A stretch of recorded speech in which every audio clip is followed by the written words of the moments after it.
This is the Berlin Conference in plain English by Lance, Akoni, and Keoni. The Berlin Conference had a big effect on how Africa is today. Its effect caused poverty in Africa till this day. Here's how it started. In 1884, Portugal-German Chancellor called Western powers to negotiate questions and confusion over Africa. They called a lot of countries like Belgium, Spain, Italy, and France. Only the European powers had control over the coastal areas of Africa. During this conference, European powers were going for the interior of the continent. The Berlin Conference chopped up Africa into different sections. These areas were colonized by different European countries.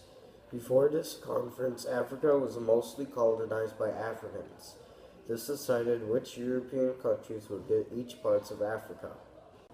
The main purpose of the Berlin Conference was to colonize Africa into different sections, which led to many problems that the continent deals with today.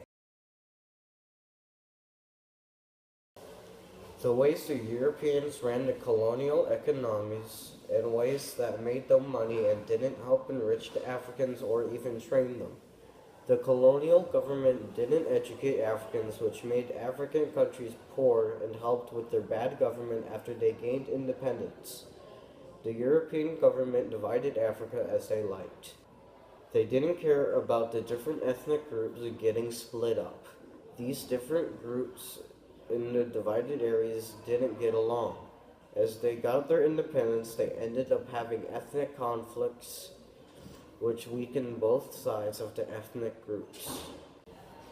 The Berlin Conference affected Africa in a negative way because colonial governments and economies were set to help Europeans and not the Africans.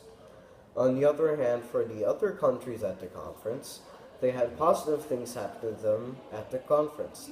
They had areas divided for them while Africa was basically losing land.